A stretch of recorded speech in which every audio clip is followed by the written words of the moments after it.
श्री शिवाय नमस्तुभ्यम। ईश्वर में आस्था है तो मुश्किलों में भी रास्ता है। भगवान श्री कृष्ण के बारे में जितना भी जानिए आपको कम ही लगेगा। हिंदू देवी देवताओं में श्री कृष्ण का दर्जा सबसे अलग है। हिंदू धर्म में अगर भगवान के किसी अवतार के बारे में सबसे ज्यादा चर्चा हुई है तो वो श्री कृष्ण ही है। और कृष्ण के बारे में क्या ही कहने हैं। श्री कृष्ण की लीलाएं हमेशा अपरंपार रही। उन्होंने एकदम अद्भुत ही लीलाएं रची। आइए जानते हैं श्री कृष्ण से जुड़ी कुछ ऐसी बातें जो शायद आप नहीं जानते होंगे। यदि आप जानते भी होंगे तो कुछ नई पीढ़ी के बच्चे हैं, कुछ नए जो बच्चे हैं आजकल के जमाने के जिन्हें नहीं पता है तो वो इस वीडियो के माध्यम से जान सकते हैं। आइए बात करते हैं। नंबर 1, श्री कृष्ण का जन्म रोहिणी नक्षत्र में हुआ था। वो देवकी और वासुदेव की 8वीं संतान थे। श्री कृष्ण के जन्म से पहले 6 भाइयों को कंस ने मार दिया था। कंस देवकी का भाई था और अपनी बहन से बहुत प्यार करता था। देवकी और वासुदेव की शादी के बाद आकाशवाणी हुई कि कंस की मौत देवकी के 8वें पुत्र के हाथों होगी। इसके बाद कंस ने देवकी और वासुदेव को कारागार में डाल दिया और एक एक करके उनके 7 बच्चों को मार दिया। श्री कृष्ण के जन्म के बाद वासुदेव उन्हें गोकुल में यशोदा और नंद बाबा के घर छोड़ आए थे। कृष्ण को जन्म भले ही देवकी ने दिया हो, लेकिन उनका पालन पोषण यशोदा जी ने किया था। आइए जानते हैं। नंबर 2, श्री कृष्ण के गुरु संदीपनी थे। कृष्ण ने अपने गुरु को ऐसी दक्षिणा दी थी जो शायद ही किसी गुरु को मिली हो। श्री कृष्ण ने कुछ ऐसा चमत्कार किया था जो बिल्कुल ही असंभव था। श्री कृष्ण ने संदीपनी को उनका मरा हुआ बेटा गुरु दक्षिणा के रूप में दिया था। बहुत कम लोग ये जानते हैं कि श्री कृष्ण ने देवकी के 6 मरे हुए बच्चों को भी वापस बुलाया था। श्री कृष्ण ने देवकी वासुदेव की मुलाकात उनके 6 मृत बच्चों से करवाई थी।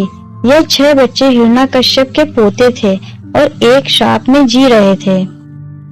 नंबर 3, गोकुल के गोप प्राचीन रीति के मुताबिक वर्षा काल बीतने और शरद के आगमन के अवसर पर इंद्र देवता की पूजा किया करते थे।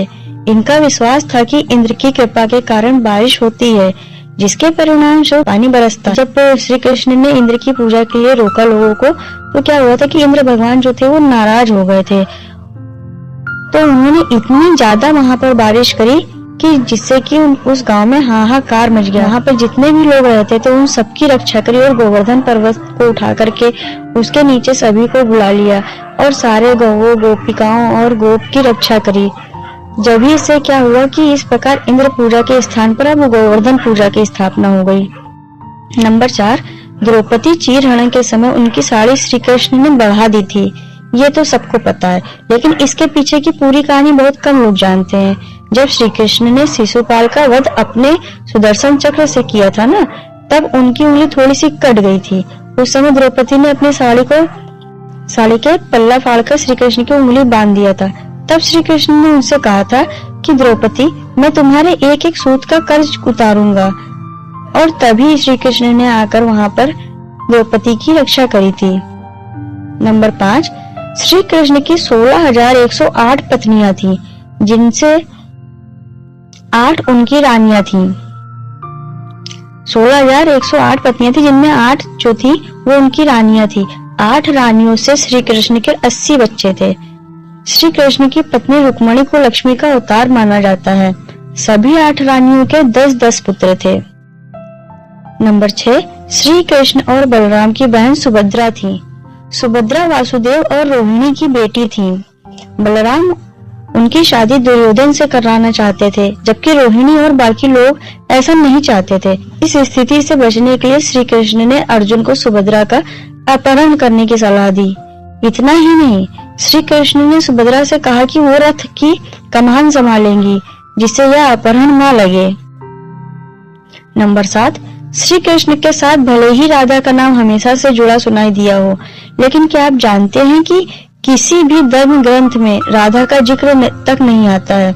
महाभारत या श्रीमद् भगवद गीता, दोनों में से किसी भी ग्रंथ में उनका नाम नहीं लिया गया है। जयदेव ने पहली बार राधा का जिक्र किया था और उसके बाद से श्री कृष्ण के साथ राधा का नाम जुड़ा हुआ है।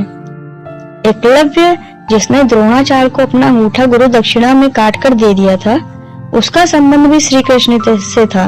एकलव्य श्री कृष्ण का चचेरा भाई था। एकलव्य वासुदेव के भाई का बेटा था। एकलव्य जंगल में खो गया था और वो हिरण्य धनु को मिल गया था। रुक्मणी के स्वयंवर के समय अपने पिता को बचाते हुए एकलव्य की मृत्यु हो गई थी। एकलव्य की मृत्यु कृष्ण के हाथों ही हुई थी।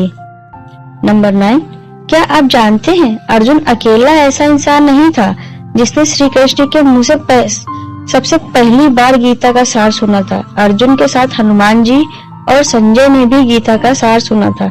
जब कृष्ण अर्जुन को गीता का उपदेश सुना रहे थे, उस समय हनुमान जी रथ के ध्वज में मौजूद थे और संजय अपनी दिव्य दृष्टि से गीता का सार सुन रहे थे।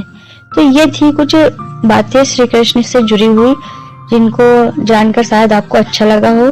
अगर वीडियो अच्छा लगा हो तो वीडियो को लाइक और शेयर कीजिए। तब तक के लिए ओम नमः शिवाय। जय श्री राम।